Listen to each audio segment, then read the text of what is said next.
Hello everyone, welcome to education flair by Jyoti. आज के इस वीडियो में आप सभी के लिए हिंदी पेडागोजी सब्जेक्ट पेडागोजी है उसकी कुछ इंपॉर्टेंट क्वेश्चन लाई हूँ, साथ में कॉन्सेप्ट भी बताऊंगी। तो इस प्रकार से ये पेपर 1 पेपर 2 दोनों के लिए इंपॉर्टेंट होगा, क्योंकि कॉन्सेप्ट भी मैं डिटेल में लेवल को मेंटेन करके बताऊंगी। साथ में जो सब्जेक्ट पेडागोजी का टॉपिक होता है, हमें जो मतलब होना चाहिए वो टॉपिक से होना चाहिए। लैंग्वेज 1 का है, लैंग्वेज 2 का है, इससे कोई ज़्यादा फ़र्क नहीं पड़ता है, इसलिए ये सबके लिए इम्पॉर्टेंट है। चलिए यहाँ पे स्टार्ट करते हैं क्वेश्चन नंबर 136 से। पहला क्वेश्चन है कि बुनियादी चरण में आकलन। बुनियादी चरण का मतलब ये होता है कि जो बेसिक असेसमेंट होता है, बेसिक स्टेज पर असेसमेंट होता है कि उपकरण और प्रक्रियाओं की अभिकल्पना इस तरह से होनी चाहिए। जो बेसिक असेसमेंट किया जाता है उसमें जो उपकरण यूज़ किए जाते हैं, साथ में जिन प्रोसेस से होता है, हमें बताना है कि ये किस टाइप के होने चाहिए। यही हमें बताना है कैसे होने चाहिए, किस प्रकार से असेसमेंट में प्रोसेस को अपनाना चाहिए।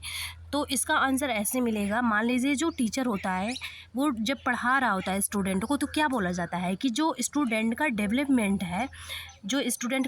है, ये क्या होना चाहिए, मल्टी डायमेंशन में होना चाहिए, मल्टी डायमेंशनल होना चाहिए। मल्टी डायमेंशनल का मतलब ये है कि इसका हर तरफ से चौतरफा विकास जिसे बोला जाता है, हिंदी में चौतरफा विकास होना चाहिए, टीचिंग के टाइम पे बोला जाता है।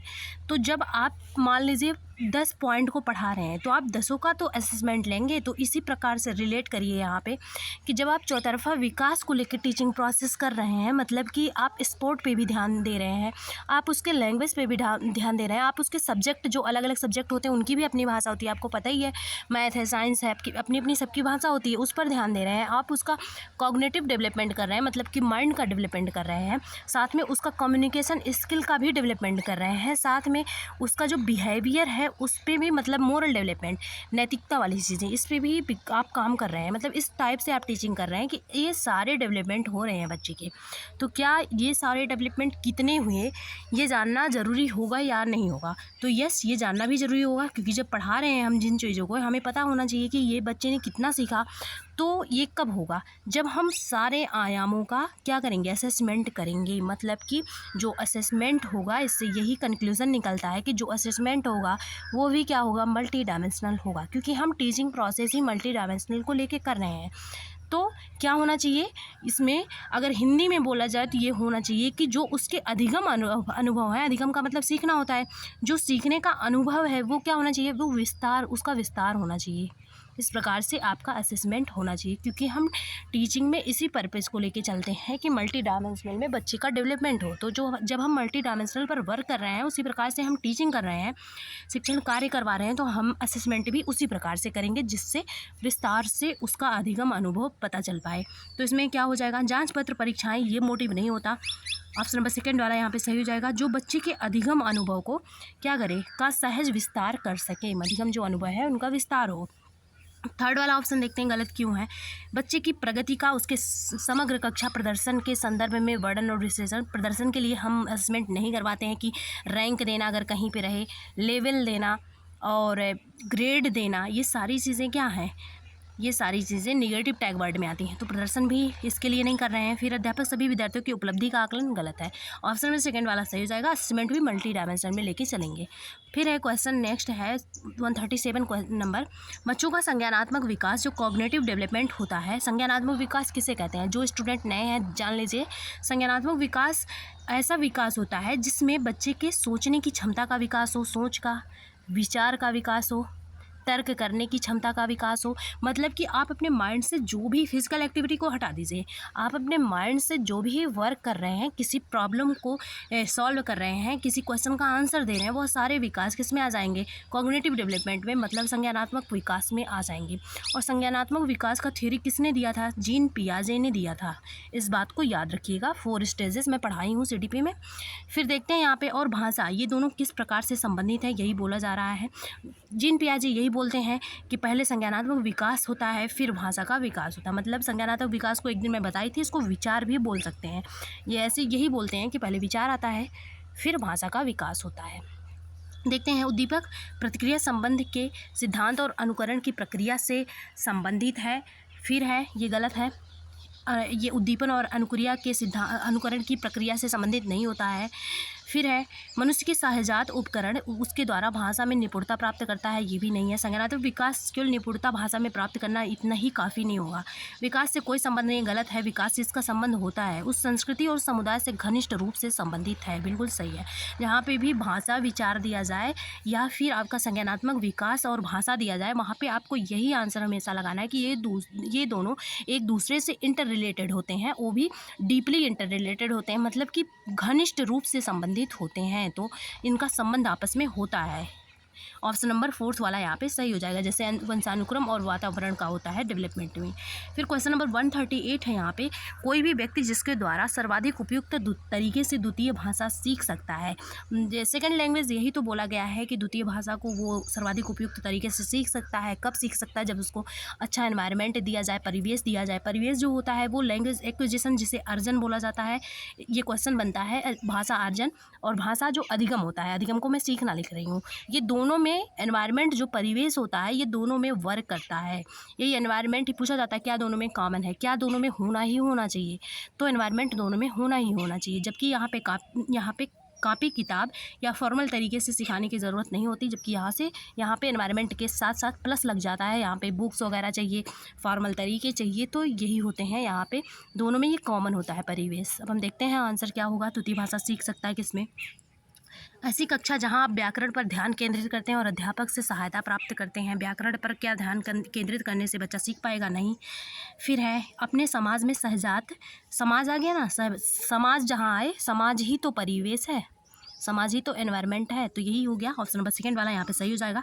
समाज में सहजात वाचकों मतलब मूल भाषा बोलने वालों के सतत संपर्क में रहें। तो यही मैं चीज़ें हमेशा आपको कहती हूँ कि अगर सेंटेंस जैसे जो हम पढ़ाते हैं आता वहीं से क्वेश्चन है, लेकिन कुछ बच्चे होते हैं जो सेंटेंस चेंज होता है, क्या होता है, सेंटेंस चेंज होता है, वो भी अच्छे से चेंज होता है। तो कुछ बच्चे होते हैं जिनके अंदर इतनी एबिलिटी होती है कि वो उस चीज़ को उससे कनेक्ट करके आंसर निकाल पाते हो, समझ जाते हैं कि हाँ वो जो कॉन्सेप्ट पढ़ाया गया था क्वेश्चन उसी से आया, बस सब्जेक्ट जो सेंटेंस है वो चेंज हुआ है। तो ऐसे बच्चे आसानी से इजीली पास कर लेते हैं एग्ज़ाम को।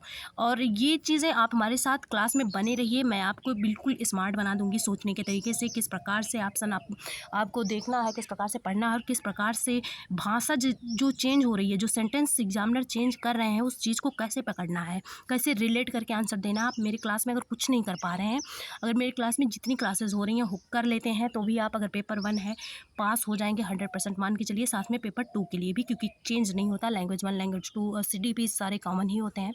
यहाँ पे यही है, संपर्क की बात आ गई, समाज की बात आ गई, तो आप इसका डायरेक्ट रिलेशन निकालेंगे परिवेश से। ज़रूरी नहीं जो पढ़ाया जाए हूबहू वही आए। क्वेश्चन नंबर 139 है, भाषा अधिगम एक गहन प्रक्रिया है। जो लैंग्वेज लर्निंग होता है एक गहन प्रक्रिया है, यही बोला जा रहा है, जो जन्म के समय से शुरू होती है। यही तो बोले हैं लैंग्वेज एक्विजिशन डिवाइस।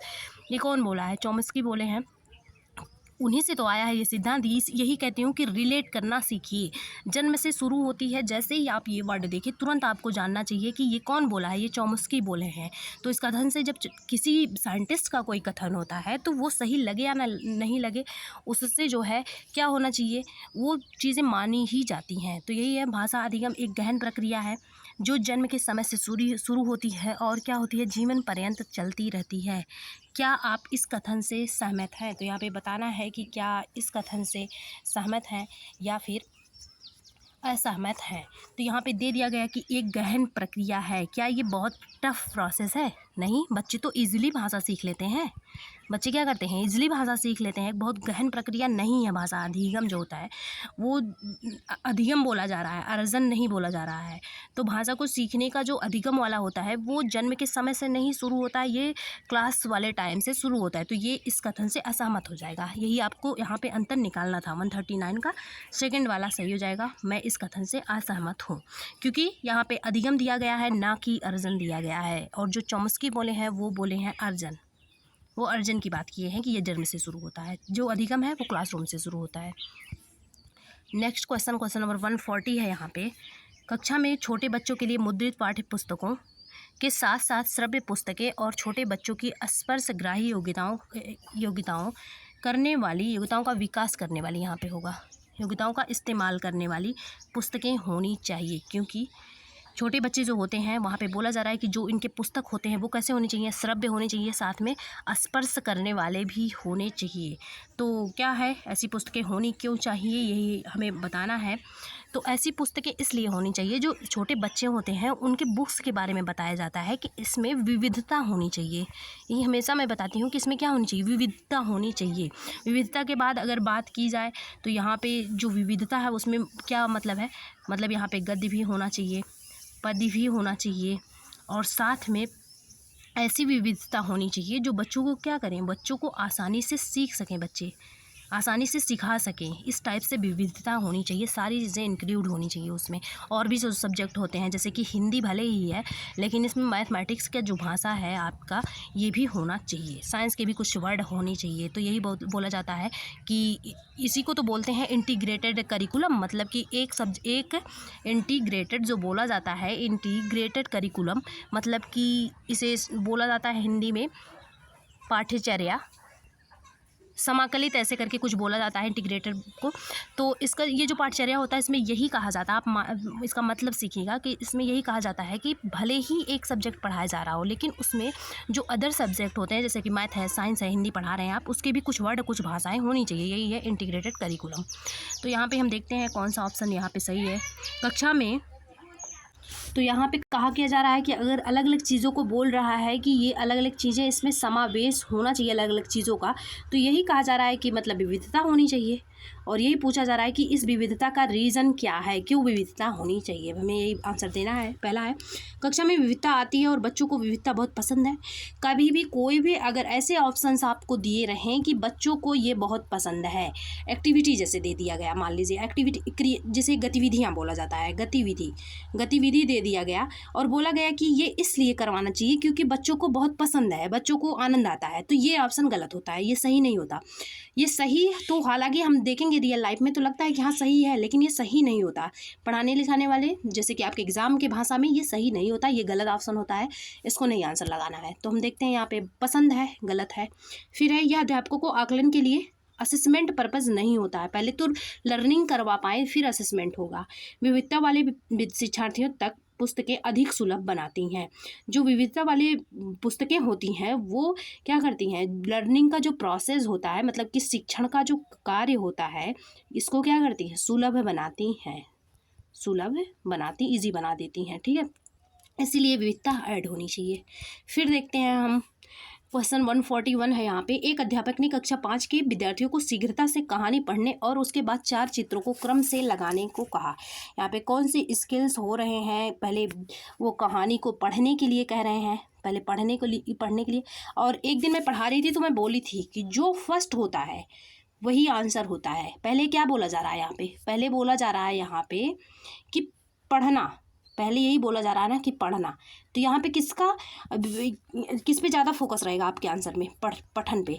जहाँ पे भी आपको पठन दिखे साथ में वो पॉजिटिव हो, ये नहीं कि कहीं भी पठन दिख जाए कि कुछ भी पठन को ऐड कर दिया शब्द और कुछ भी लिखा हुआ हो सेंटेंस, ऐसे आंसर नहीं निकालना है। पठन हो साथ में पॉजिटिव वे में आंसर हो, तो आपको वही आंसर सही लगाना है। अगर यहीं सुनने का, बच्चे कहानी सुन रहे हैं तो सुनना, उसमें मेन फोकस किस पे होता, सुनना होता। बाद में कोई भी क्रियाकलाप करा जाए उससे नहीं, मतलब जो पहले करवाया जा रहा है वही मेन फोकस होता है। तो हम देखते हैं, पढ़ रहे हैं, अगर पढ़ना ही नहीं आएगा तो उसके बाद जो चित्र वगैरह लगाने की चीज़ें हैं वो तो गलत हो जाएंगी। चित्र इसीलिए लगवाया जा रहा है कि वो देख पाएँ कि आप पढ़ के कितना समझ पा रहे हैं, उसके सारांश को आप निकाल पा रहे हैं या नहीं, तभी तो आप चित्र बनाएंगे। तो मेन जो फोकस होता है वो पहले वाले स्टेप पे होता है। ये ट्रिक होता है आंसर्स को लगाने का। इसलिए मैं कहती हूँ जब PYQ आप लगाइए टीचर के साथ लगाइए, साथ में खुद तो प्रैक्टिस करना ही है, लेकिन एक बार टोटल एटलीस्ट PYQ आप टीचर के साथ कर लीजिए, क्योंकि वहाँ पे जो चीज़ें मान लीजिए आप खुद से नहीं पकड़ पाते, वो चीज़ें मैं आपको यहाँ पे बता देती हूँ, जिससे आपका लाभ ये होगा कि आपको ज़्यादा माइंड लगाए बिना ही सारी चीज़ें तैयार बिल्कुल अच्छे तरीके से मिल जाएंगी। या जिस आप मतलब होता नहीं डायमेंशन से आप सोच नहीं पा रहे होंगे, उस तरीके से मैं आपको सोचना बताऊंगी कि सोचना कैसे है एग्जाम में। तो ये कहानी पढ़ने का, अगर आप मैं बोल दी कि मैं जो बता रही हूँ आप सुनिए और लिखिए, मैं बोल रही हूँ ना कि जो मैं बोल रही हूँ इसको आप सुनिए और फिर क्या करिए, लिखिए। तो मैं किसका जो है असेसमेंट कर रही हूँ, सुनने का या लिखने का?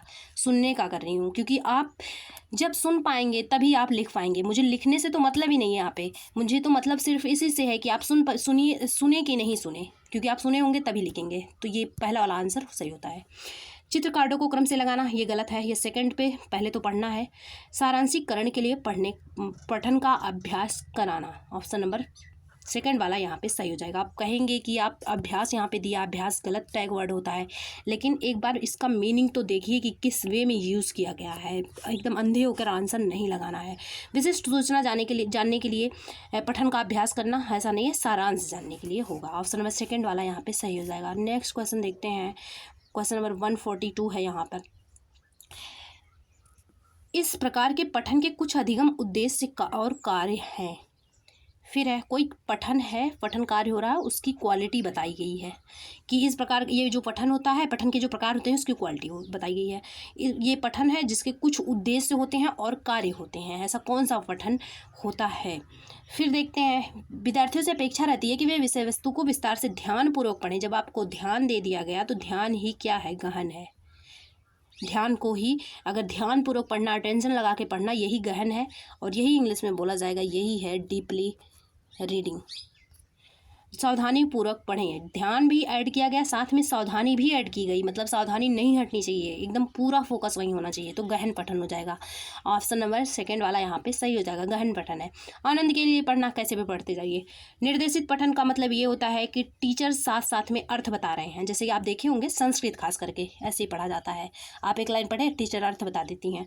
विस्तृत पठन वो होता है जिसमें ढेर सारा पढ़ते हैं सरसरी नज़र से। इसमें कैसे पढ़ा जाता है, सरसरी नज़र से। जब आपको 2-4-10 बुक्स जो है एक ही दिन में दे दी जाएंगी कि आप पढ़िए, तो आप सरसरी नज़र से ही तो पढ़ेंगे, साथ में सरसरी नज़र, तो वो विस्तृत पठन हो जाएगा जिसमें हम रिवीजन को भी ऐड करते हैं। तो इसमें क्या आंसर हो जाएगा, ऑप्शन नंबर सेकंड वाला। आप ध्यान रखिएगा, गहन पठन के लिए क्या होना चाहिए, सावधानीपूर्वक, ध्यानपूर्वक, उद्देश्य हैं इसके, कुछ कार्य हैं। नेक्स्ट क्वेश्चन है, क्वेश्चन नंबर 143 है आपका। विद्यार्थी अध्यापक द्वारा दिए गए आदर्श वाक्यों को दोहराकर भाषा के प्रतिमान या पैटर्न को सीखते हैं। कोई टीचर ने वाक्य दिया है जिसको ये रिपीट कर रहे हैं और पैटर्न को सीख रहे हैं। वे वाक्यों को कंठस्थ कर लेते हैं, याद भी कर लेते हैं। सही तरीके से ड्रिल करने पर अपने अध्यापक द्वारा सकारात्मक पुनर्बलन भी प्राप्त करते हैं। फिर क्या अध्यापक द्वारा किया जाने वाला कार्य है, श्रव्य भाषिक हो जाएगा। ऑप्शन नंबर फर्स्ट वाला सही हो जाएगा, क्योंकि वाक्यों को दोहराना भाषा के प्रतिमान को, पैटर्न को सीखना, तो ये तो हो गया भाषा। और कंठस्थ कर लेते हैं और सही तरीके से ड्रिल करते हैं, मतलब कि सुनने वाला भी काम हो रहा है, तो ये श्रव्य भाषिक हो जाएगा। ऑप्शन नंबर फर्स्ट वाला सही हो जाएगा। अगर यहाँ पे बातचीत की बात दी होती तो यहाँ पे कौन सा ऑप्शन सही होता, बातचीत की बात दी होती तो संप्रेषण शुरू होता, जिसमें अपने विचारों का आदान प्रदान होता है। संरचना वो होता है जिसमें स्ट्रक्चर देखा जाता है कि भाषा किस प्रकार का है, सकारात्मक है, नकारात्मक है, द्विभाषिक है, क्या है। भौतिक प्रतिक्रिया वो होती है, मैं एक दिन बताई थी कि फिजिकल एक्टिविटी, जिसमें मान लीजिए कविता कोई हम पढ़ा रहे हैं बच्चों को, उसमें साथ में हम एक्टिंग भी करा रहे हैं कि हाथ से या फिर टहल के एक्टिंग भी बच्चे कर रहे हैं, वो हो जाएगा आपका भौतिक प्रतिक्रिया। 144 देखते हैं क्वेश्चन यहाँ पे। शिक्षार्थी व्याकरण के नियम और संपदा को कंठस्थ कर लेते हैं।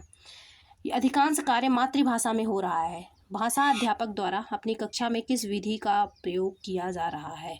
प्रत्यक्ष विधि में मदर टंग कहीं यूज़ नहीं होगा, तो ये गलत ही है। संप्रेषण क्या यहाँ पे कहीं विचारों का आदान प्रदान हो रहा है, नहीं, गलत है ये भी। प्राकृतिक उपागम वो होता है जिसमें LSRW, सुबो पढ़ ली, मैं आपको ट्रिक बताई थी, जो बच्चे नए हैं देख लीजिएगा। सुबो पढ़ है, ली पे बड़ी मात्रा नहीं लगाना है, यहाँ पे लिखना, क्योंकि हमें रिलेट करना है, तो ली से लिखना हो जाएगा, पा से पढ़ना हो जाएगा, बा से बोलना हो जाएगा, सू से सुनना हो जाएगा। सुनना, बोलना, पढ़ना, लिखना, तो ये ऑर्डर होता है। तो ये सारी चीज़ें थोड़ी ना हो रही हैं, सुनने का भी काम, बोलने का भी काम, पढ़ने का भी काम, लिखने का भी काम नहीं हो रहा है, तो ये होता है प्राकृतिक उपागम। तो ये तीनों ऑप्शन तो आपको कट चुके। ऑप्शन नंबर फोर्थ वाला यहाँ पे सही हो जाएगा, व्याकरण अनुवाद। यही जो व्याकरण अनुवाद होता है प्रत्यक्ष विधि होता है, उसमें कुछ खास डिफरेंस नहीं होता, बस प्रत्यक्ष विधि और व्याकरण अनुपात में मदर टंग का डिफरेंस होता है। जो व्याकरण अनुवाद होता है इसमें मातृभाषा यूज़ होती है, मदर टंग। अनुवाद इसी में भी किया जाता है, अनुवाद इसमें भी किया जाता है, लेकिन इसमें डायरेक्टली, जैसे हिंदी से डायरेक्टली इंग्लिश में किया जाता है, लेकिन इसमें जैसे इंग्लिश से मदर टंग में, फिर मदर टंग से हिंदी में, ऐसे किया जाता है। इसमें 3 भाषाएं आ जाती हैं व्याकरण अनुवाद में। तो हम देखते हैं क्वेश्चन नंबर 145 यहाँ पे। यदि बच्चे अपने परिवेश में 2 भाषाओं को बोलना सुनते हैं तो 2 भाषाओं के सुनने के ये अवसर क्या कहलाते हैं। बच्चे जितनी ज़्यादा भाषा सीखेंगे उतना ही वो रिसोर्स के रूप में काम करेगा, जिसे हिंदी में बोला जा सकता है संसाधन के रूप में। और संसाधन जो होता है वो हमें क्या करता है, वो हमें लाभ ही पहुंचाते हैं, हमें हमारे काम को इजी ही बनाते हैं। तो सेकंड वाला सही हो जाएगा, लाभ पहुंचाने। भ्रमित नहीं करते, गलत है ये। नुकसान भी नहीं पहुंचाते, प्रभाव भी नहीं डालते। ऐसा नहीं है कि कोई प्रभाव नहीं डालते, डालते हैं। क्वेश्चन नंबर 146 है यहाँ पे। पठन सीखने में सबसे बड़ी चुनौती प्रेरणा और अच्छा बाल साहित्य पाने की है। इस चुनौती को दूर करने के लिए, अगर पठन सीखना है, सबसे बड़ी जो चुनौती है वो प्रेरणा है। प्रेरणा मतलब हर काम के लिए क्या होना चाहिए, मोटिवेशन होना चाहिए। अगर मोटिवेशन नहीं है तो कोई भी काम संभव नहीं है। मोटिवेशन होना चाहिए, साथ में कौन सा मोटिवेशन, आंतरिक अभिप्रेरणा होना चाहिए। आंतरिक जिसे बोला जाता है अभिप्रेरणा होना चाहिए, बाह्य प्रेरणा निगेटिव माना जाता है। हम देखते हैं इसमें कौन सी चुनौती दूर करनी चाहिए अगर इसको बाल साहित्य को और चुनौती ये प्रेरणा को अच्छा करना है तो। पहला ऑप्शन है आपका अध्यापकों को गृह कार्य, जहाँ भी गृह कार्य के रूप में अभिप्रेरित करना है या बढ़ावा देना, तो ये गलत होते हैं। अभिभावकों को अपने घर में एक छोटा सा घर में पुस्तकालय की क्या ज़रूरत है, गलत है। फिर है बाल साहित्य की सरलता से उपलब्धता और जिसे पठन के लिए प्रोत्साहन रुचि पैदा करना। ऑप्शन नंबर 3 वाला यहाँ पे सही हो जाएगा। ये मेले ले जाया करें, ये गलत है। कहाँ वो मेला ढूंढने जाएंगे रोज़ रोज़। प्राथमिक स्तर पर भाषा कौशल का आकलन करने के लिए, प्राइमरी लेवल है, भाषा कौशल जो लैंग्वेज स्किल्स हैं उनके असेसमेंट करना है। भाषा अध्यापक को मुख्यतः किन बात पर ध्यान केंद्रित करना चाहिए, लैंग्वेज स्किल का आकलन करना है। वर्णमाला के अक्षरों की पहचान का, केवल अक्षर का पहचान करना। भाषा स्किल तो वो हो जाएगा जिसमें एल एस आर डब्ल्यू सारे आ जाएंगे, तभी वो भाषा स्किल का असेसमेंट माना जाएगा, क्योंकि असेसमेंट में कोई आयाम छोड़ा नहीं जाता है। गलत है ये। पठन में इसमें केवल पठन हो रहा है। विराम चिन्हों का प्रयोग, इसमें केवल चिन्हों का प्रयोग हो रहा है। समझ के साथ पठन, बिल्कुल ऑप्शन नंबर 4 वाला सही हो जाएगा। समझ के साथ पठन, इसमें पढ़ने का भी हो रहा है, साथ में यहाँ पे समझने वाले काम भी हो रहे हैं, मतलब पहचानने वाला काम भी हो रहा है। तो इसमें ऑप्शन नंबर 4 वाला सही हो जाएगा। नेक्स्ट क्वेश्चन है 148 है यहाँ पे। एक अच्छी वाचन या बोलना गतिविधि वह है, अच्छे तरीके से बोलना कब कहलाएगा, यही में बताना है। तो यहाँ पे पहला ऑप्शन है अध्यापक अधिक व्याख्या करता है, गलत है। शिक्षार्थी अधिक सुनते हैं, तो इसमें वाचन वाली चीज़ें हो ही नहीं रही हैं। अधिकांशतः मुखरित विद्यार्थियों की ही, जहाँ पे की ही, या ही, वे ही, ये गलत है। फिर है शिक्षार्थी अधिक बातचीत करते हैं, बातचीत करना, बोलना, ऑप्शन नंबर 3 वाला यहाँ पे सही हो जाएगा। नेक्स्ट क्वेश्चन है क्वेश्चन नंबर 149 है यहाँ पे। पाठ के आरंभ में एक अध्यापक ने अपनी कक्षा के शिक्षार्थियों को समूहों में बांटा। स्टूडेंट्स हैं उनको क्या कर दिया, पहले समूह में बांट दिया। कहा कि अभी हाल में ही पढ़े गए समाचार पत्र के रुचिकर आलेख के बारे में बात करें। ग्रुप डिस्कशन मतलब हो रहा है यहाँ पे, ग्रुप डिस्कशन हो रहा है। फिर है बोलने की यह गतिविधि क्या कहलाएगी। बोल रहे हैं कि जो हाल में समाचार पत्र न्यूज़पेपर रखा गया है उस पर ही बात करें, तो ये मौखिक प्रवाह विधि है। ऑप्शन नंबर 1 वाला सही हो जाएगा। क्या कोई टीचर यहाँ पे अर्थ बता रहा है, नहीं बता रहा है। सक्रिय श्रवण, क्या बच्चे केवल सुन रहे हैं, गलत है। मौखिक अभ्यास, ये भी गलत है। नियंत्रित तो नहीं हो रहा है। नेक्स्ट क्वेश्चन है 150 यहाँ पे। समग्र भाषा उपागम क्या है, तो हमें बताना है जो समग्र भाषा उपागम है वो क्या है। अर्थ आधारित होता है। समग्र भाषा जो उपागम होता है इसमें क्या होता है, सारी भाषाएं आ जाए, मतलब कि अर्थ सीखना आए, तो अर्थ आधारित होता है ये समग्र भाषा उपागम जो होता है। ध्वनियों का मिश्रण ये नहीं होता, कौशल आधारित नहीं होता, ये अर्थ पर आधारित होता है समग्र भाषा उपागम। ऑप्शन नंबर 1 वाला यहाँ पे सही हो जाएगा। क्लास पसंद आए तो सब्सक्राइब कर लीजिएगा। बाकी मिलते हैं नेक्स्ट वीडियो में। Paper 1, paper 2, language 1, language 2 total मैं करवा दूँगी आपके एग्ज़ाम तक, ओके, इसलिए आप टेंशन मत लीजिएगा। और जो कॉन्सेप्ट है वो सबके लिए ही इम्पॉर्टेंट है। Thanks for watching.